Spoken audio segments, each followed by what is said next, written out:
네, 오늘부터 제가 하는 몇 주 동안은 시편 23편을 같이 광야 이야기 시간에 같이 묵상해 보도록 하겠습니다. 왜냐하면 시편 23편의 광야의 백성 이스라엘의 이미지가 아주 많이 녹아 있기 때문이고요. 또 핵심 주제가 아주 명확하게 양과 목자로 우리와 우리 주님의 관계를 아름답게 노래하고 있는 그런 시편이기 때문입니다. 우리가 세계에서도 몇 손가락 안에 꼽히는 최고의 도시 어디에 살고 있죠? 우리 서울에 살고 있습니다. 우리는 서울에 살고 있어서 모르지만 정말 우리 서울은 세계에서 몇 손가락 안에 꼽히는 최고의 도시 중에 하나예요. 이런 대도시에 살아가는 현대 그리스도인들인 우리가 양과 목자 이러면 별로 와닿지가 않아요. 약간 좀 캐캐묵은 그런 개념처럼 생각될 수도 있고요. 또 우리가 하는 일들이 전혀 이 목축과 상관없는 일들만 우리가 다 하고 있잖아요. 그래서 이 양과 목자의 이미지를 어떻게 제대로 이해하기가 쉽지 않습니다. 하지만 우리가 시편 23편을 아주 깊이 있게 잘 묵상하고 또 성경 공부를 제대로 깊이 들여다보시면 양과 목자의 이미지를 제대로 우리가 느낄 수 있게 되고요. 또 그 안에 담긴 영적 진리에 대해서 풍부한 통찰력도 얻을 수 있게 됩니다. 시편 23편 첫 시작 한 구절 우리가 읽었습니다. 아주 짧아요. 짧고 여러분 이 정도는 다들 외우고 계시죠? 여호와는 나의 목자시니 내게 부족함이 없으리로다. 이거는 그냥 나오지 않습니까? 다 수없이 들었지 않습니까? 이 시는 다윗의 대표시입니다. 다윗의 대표작. 다윗이 원래 목동 출신, 목자 출신 아닙니까? 유대 광야에 접한 작은 시골 마을 베들레헴 출신의 목자였기 때문에 그가 지은 이 시편 23편이 그냥 추상적이고 낭만적 이런 시가 아니에요. 이 시편을 제대로 묵상하면 다윗이 살던 시절 그때의 풍경이 머릿속에 막 펼쳐지는 것 같고 또 다윗이 와서 직접 이렇게 디리링 연주해주는 그 음악 소리, 악기 소리가 들리면서 우리 영혼이 참된 안식을 얻게 될 것만 같습니다. 그리고 이 시편을 잘 묵상하면 우리의 참 목자이신 예수님의 양떼를 사랑하고 아끼는 마음을 더 깊이 우리가 이해할 수 있을 것입니다. 그처럼 이 시편 23편은 진짜 목자였던 사람이 진정한 목자를 사모하며 지은 그런 시입니다. 그래서 이 시가 지금까지 최고의 시로 전해지는 거예요. 정말 전 세계 인구 중에 제일 많은 사람이 알고 있는 시가 저는 이 시편 23편이라고 생각합니다. 그렇잖아요. 기독교 인구만 해도 25억은 시편 23편 정도는 기본으로 알고 있잖아요. 근데 믿지 않는 자들도 압니다. 왜요? 수없이 많이 외국 특히 유럽이나 외국 문화권에서는 장례식 때마다 수없이 이 시편 23편을 낭독하니까 그런 낭송하는 소리를 드라마나 영화에서도 또 안 믿는 자들도 수없이 들어봤을 겁니다. 이렇게 역사 속의 모든 시 가운데 가장 매력적이고 영감이 넘치는 시, 전 세계 많은 사람들이 제일 많이 알고 있는 시가 뭐냐 물으면 단연 시편 23편. 우리도 시를 많이 알긴 알죠. 윤동주의 서시 이런 건 알지만 이건 우리나라 사람만 아는 거잖아요. 5천만만 아는 거잖아요. 근데 수십억 인구가 다 기억하고 영감 있는 시편, 이 시편 23편 오늘부터 제대로 한번 묵상해 보도록 하겠습니다. 자, 먼저 시를 지은 이 다윗이 살던 때의 시대적 배경부터 우리가 알 필요가 있습니다. 다윗이 활동하던 시대는 어떤 시대였냐 하면 12지파 중심의 지파 체제에서 벗어나서 왕정으로 넘어갔죠. 사울 왕이다. 1대 왕 사울. 그래서 이 왕정 체제가 조금씩 자리를 잡아가던 바로 그런 시절이었습니다. 아울러 당시는 양과 염소를 치던 이 목축 문화와 농사를 짓는 농경 문화가 혼합된 그런 시대였습니다. 이스라엘이 유랑 생활을 하면서 목축업을 했지 않습니까? 그러다가 가나안 땅에 들어와서 정착 생활을 하면서 농경 문화가 자리 잡게 됐죠. 그 가운데서 어떻게 됐냐 하면 농경 문화의 가나안 토착신, 유명한 신 뭐죠?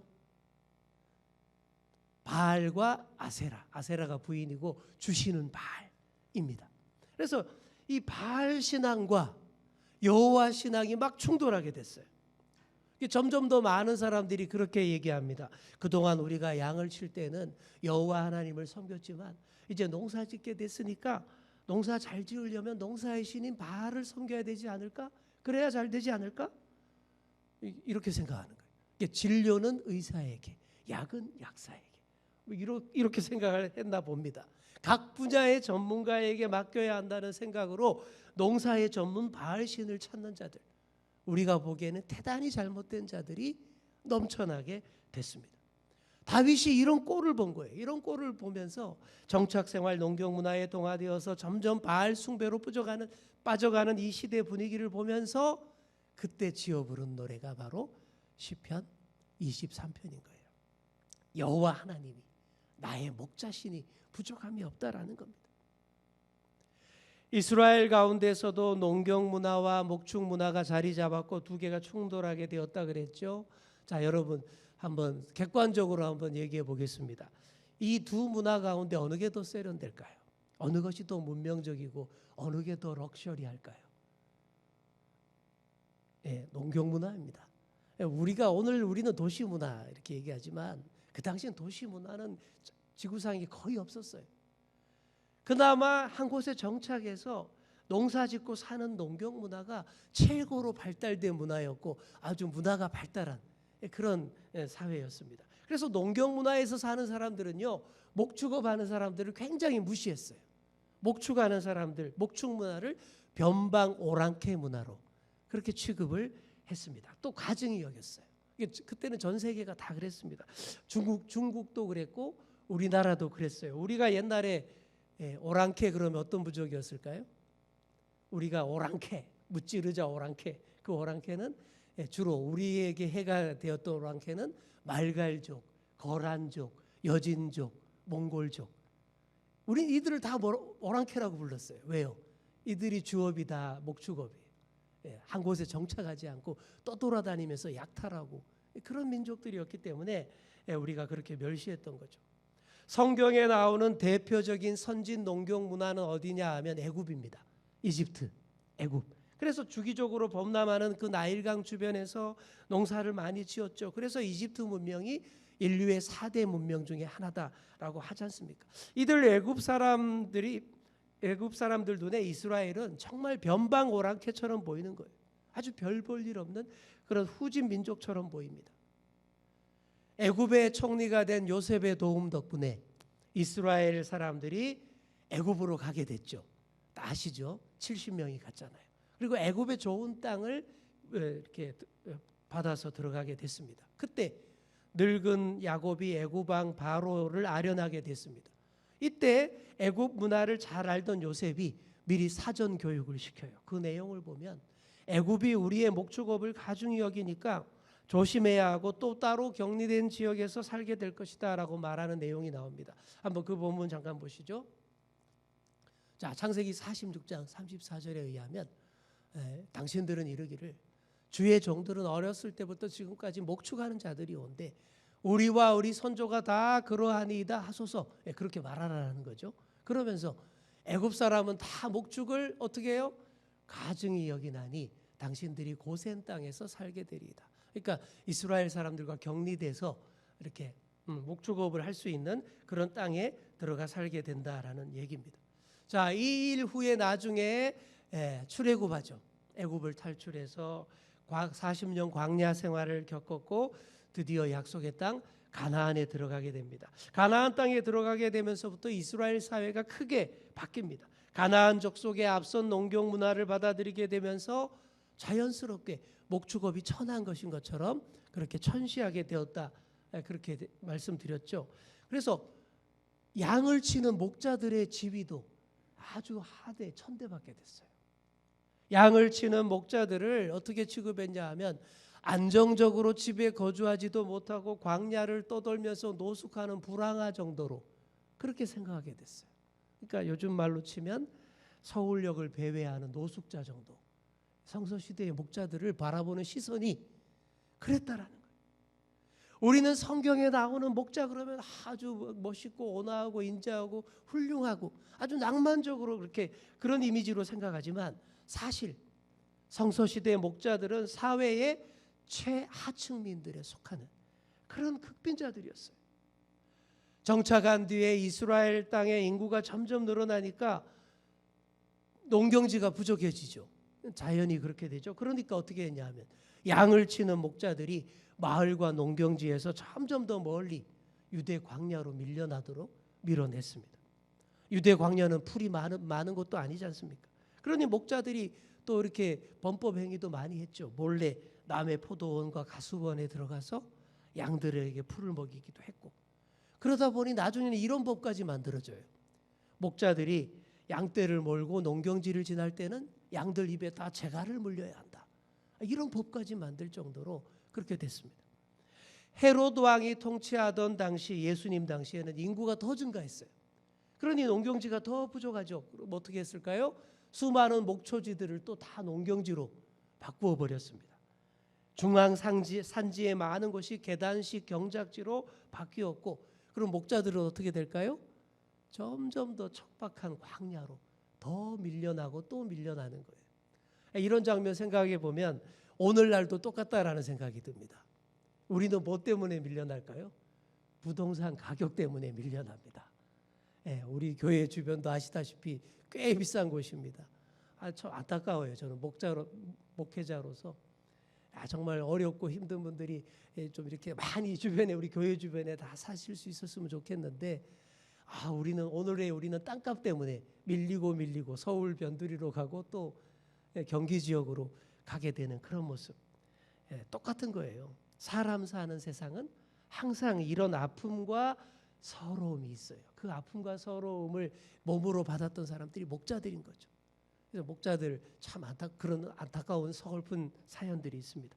이처럼 당시의 목자들은 이리 밀리고 저리 밀리고, 이리 뜯기고 저리 뜯기고, 그렇게 멸시당하는 사회적 약자의 대명사였어요. 예수님 당시의 목자들은 법정에 재판할 때에 증인으로 출석할 수도 없어요. 목자의 말은 증인으로 채택될 수 없다. 그렇게 했어요. 그 정도였습니다. 남의 경작지에서 몰래 양들을 치는 강도쯤으로 인식이 됐던 시대. 그래서 그 사람 목자였는데 직업이 바뀌었어? 이제 목자 아니야? 이러면 와, 그 사람 회개했구나, 사람 됐네, 이렇게 말할 정도로 그렇게 되었다라는 것이죠. 목자에 대한 이미지가 그렇게 좋지 않았던 시절이었습니다. 그런데 바로 그런 시절에 짜잔하고 등장한 분이 누구죠? 우리 예수님이신 거예요. 우리 예수님이 그런 시절에 등장하셔서 이렇게 말씀하십니다. 함께 읽겠습니다. 시작. 나는 선한 목자라. 선한 목자는 양들을 위하여 목숨을 버리거니와. 아멘. 대단한 말씀 아닙니까? 예수님이 자신을 선한 목자로 선포하셨어요. 목자에 대한 인식이 좋지 않던 시절에 내가 선한 목자다. 이때부터 목자의 이 이미지가 확 올라가는 거예요. 목자의 위상이 확 올라가는 거예요. 목자가 참 고상한 훌륭한 지도자로 바뀌게 됩니다. 바로 예수님 덕분이에요. 또 더 멀리 보자면 예수님의 조상인, 예수님보다 딱 1000년 먼저 왔던 다윗이 노래한 이 시편 23편 덕분이다. 이렇게 생각하시면 되겠습니다. 다윗의 노래도 그렇게 목자를 높입니다. 당시 시대가 점점 농경사회가 되면서 바알의 주가가 점점 더 올라가던 그 시절, 그래서 농사는 바알에게 이렇게 맡기던 그 시절, 다들 목자를 천대하고 농경신 바알을 숭배하는 그 시대에 정면으로 맞서서 다윗은 여호와는 나의 목자시니 내가 부족함이 없으리로다, 이렇게 노래하면서 목자의 좋은 이미지들을 잘 끌어냈습니다. 또 많은 선지자들도 양과 목자의 이미지로 예언을 했습니다. 예레미야 선지자도 목축의 경험이 있는 선지자로 보입니다. 그의 책을 보면 이런 내용이 나와요. 예레미야 33장 12절, 만군의 여호와께서 이와 같이 말씀하시니라. 황폐하여 사람도 없고 짐승도 없던 이곳과 그 모든 성읍에 다시 목자가 설 곳이 있으리니 그의 양떼를 눕게 할 것이라. 아멘. 목자가 살 곳이 다시 있게 되고 그의 양떼를 눕히게 될 것이다라는 말, 바로 회복의 메시지인 거예요. 우상 숭배와 음란과 불의로 다 망할 수밖에 없는 이스라엘이 다시 회개하고 회복되는 모습을 바로 이렇게 목자가 다시 일어서고 양떼들을 눕힐 수 있는 그런 곳이 될 것이다, 이런 말로 표현을 한 것입니다. 또한 예레미야 35장을 보시면 레갑 족속에 대한 이야기가 나옵니다. 여러분 성경을 열심히 안 읽으신 분들은 좀 낯설 수 있어요. 한번 따라해 볼까요? 레갑 족속. 이게 예레미야 35장에 나오는데, 유다의 멸망이 가깝던 여호야김 왕 때에, 그때까지도 농사 안 짓고 전통적으로 목축업을 하던 족속들이 레갑 족속입니다.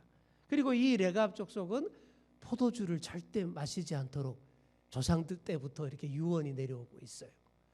그래서 성전에 와서, 예루살렘의 도시로 와서 포도주를 마셔라 그랬을 때에 이 레갑 족속이 단호하게 거부합니다. 자신들 집안은 조상들의 유언에 따라 포도주를 안 마신다라는 거예요. 살 집도 안 짓고 포도밭도 포도종자도 절대 가지지 않고 평생 텐트 치고 양을 치면서 살아왔다라는 거예요. 자, 여기서 포도주를 절대 안 마신다라는 게 무슨 말이냐 하면, 여기서 포도주는 정착 생활의 대표적인 산물입니다. 농사지어서 나온 산물이죠. 목축하는 사람들은 양젖이에요. 양젖, 염소젖, 양고기, 그거예요. 포도주는 진짜 이 농경 문화의 최고의 음료인 거예요. 유다 말기 모든 사람들이 다 농사를 짓던 시대에 여전히 광야에서 목축을 하던 집안이 레갑 족속이었어요. 이들에게는 포도주가 농경 문화의 대표 음료로서 철저히 금기시하던 그런 음료였습니다. 우리가 보기에는 좀 쓸데없는 고집 부리는 것처럼 보일 수 있어요. 하지만 그들에게는 소신이 있었습니다. 이들은 점점 타락해가는 우상 숭배 문화, 바알 숭배 문화의 정면으로 저항한 자들이었던 것이죠. 마치 일제시대 때에 많은 교회들이 신사참배에 막 굴복했을 때에 끝까지 무릎 꿇지 않은 분들 계시잖아요. 여러분 아시죠? 이런 이름들을 좀 기억해 줘야 돼요. 주기철 목사님, 손영원 목사님, 이런 분들, 최권능 목사님, 이런 분들, 바로 이런 분들과 같은 거예요. 그러니 이 레갑 족속이 하나님께 인정을 받습니다. 이들이야말로 정말 지조 있게 하나님을 섬기고 잘 순종하는 자들이다라고 하나님이 막 칭찬해 주셨어요. 자, 그렇게 말씀하신 뜻은 뭘까요?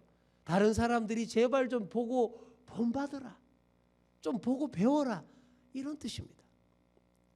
우리가 좀 배우고 본받아야 합니다. 이 시대의 사람들 문화는 그거예요. 남들과 다를까 봐 너무 겁냅니다. 남들 다 하는 거 내가 안 하면 너무 겁내고 불안에 떱니다. 다 그렇죠. 그리고 좋은 게 좋은 거라고 자꾸만 한없이 더 편하고 편리하고 좋은 길로만 막 달려가요. 근데 그렇게 해서 될 게 아닙니다. 믿음의 지조를 지켜야 합니다. 다들 화려한 삶을 추구하면서, 야 여기가 돈 된다더라 그러면 다 그리로 우르르 몰려가고, 야 저기가 돈 된다 그러더라 그러면 다 그리로 우르르 몰려가는 모습, 이런 모습은 바알과 아세라를 섬기면서 풍요롭기만을 바라던 그 시절 이스라엘과 하나도 다를 바가 없는 그런 모습이라는 거예요. 물론 다 풍요롭기를 원하죠. 풍요를 추구하고 풍요롭기를 바라는 마음, 그거는 사람의 인지상정이 맞습니다.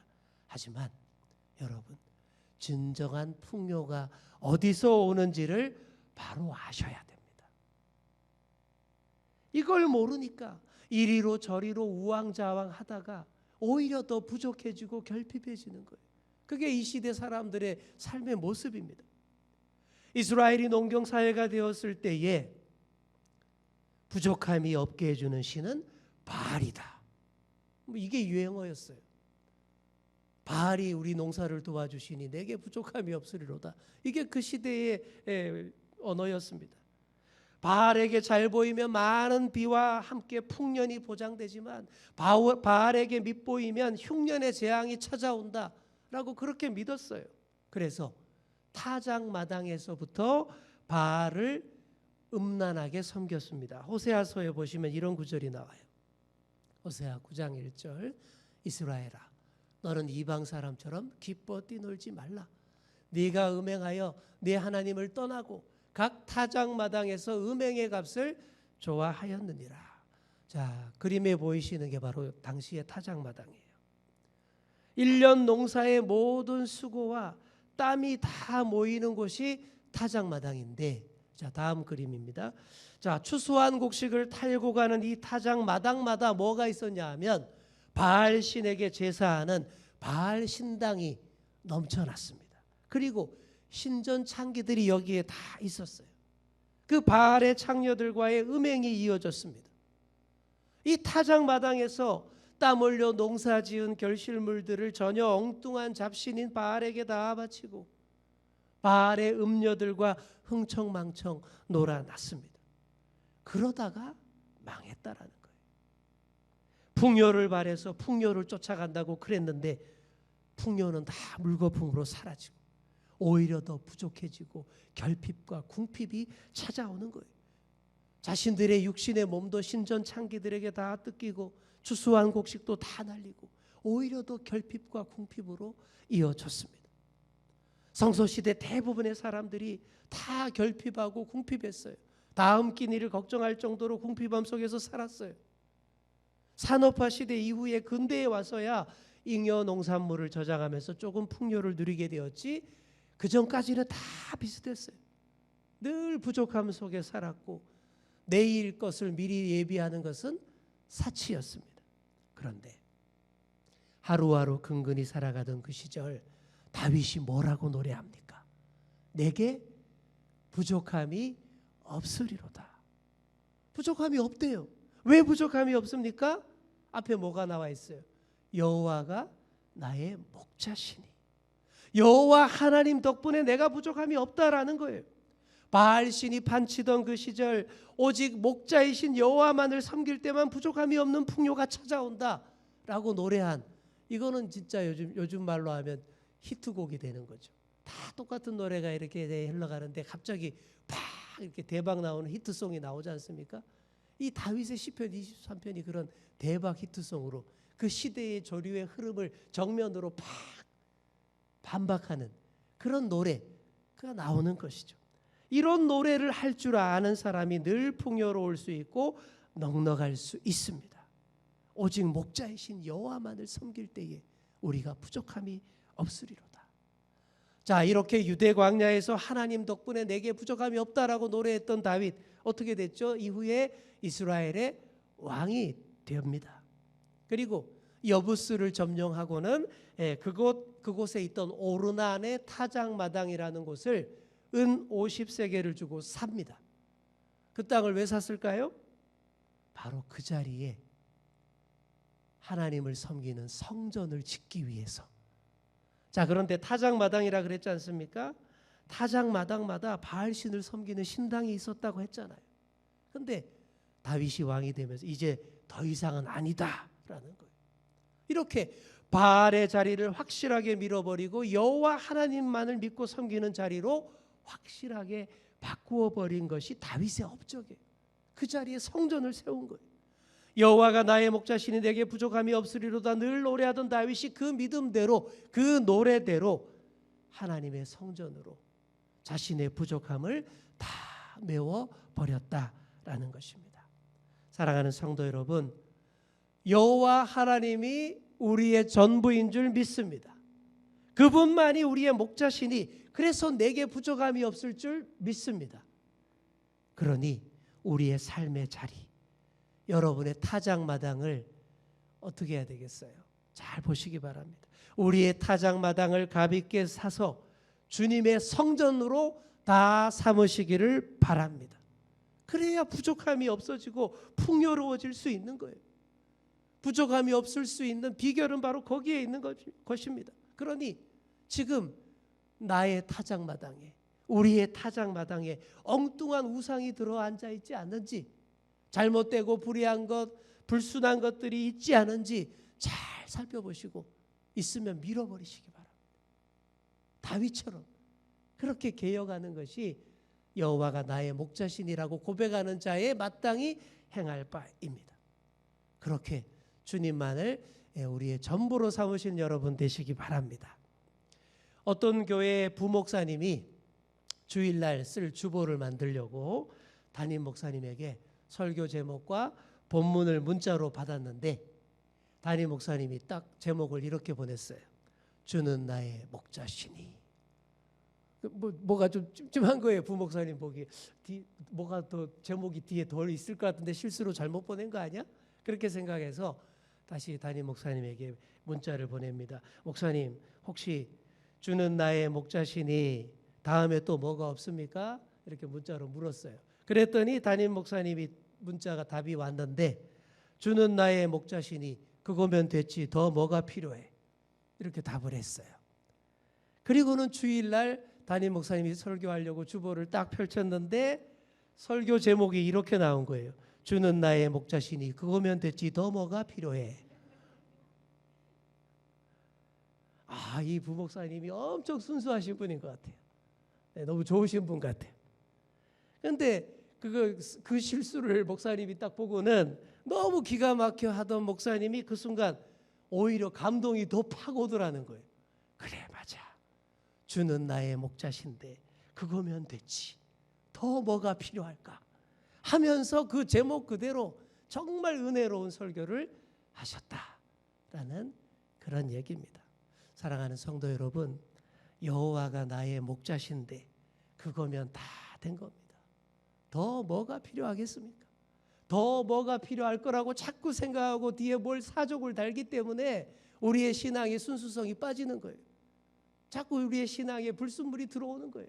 그거면 된 거예요. 여호와는 나의 목자시니 그거면 됐지. 뭐가 더 필요해? 그 믿음으로 사실 때 정말 우리의 부족과 결핍이 다 사라지고 풍요와 넉넉함이 우리 삶을 지배할 줄 믿습니다.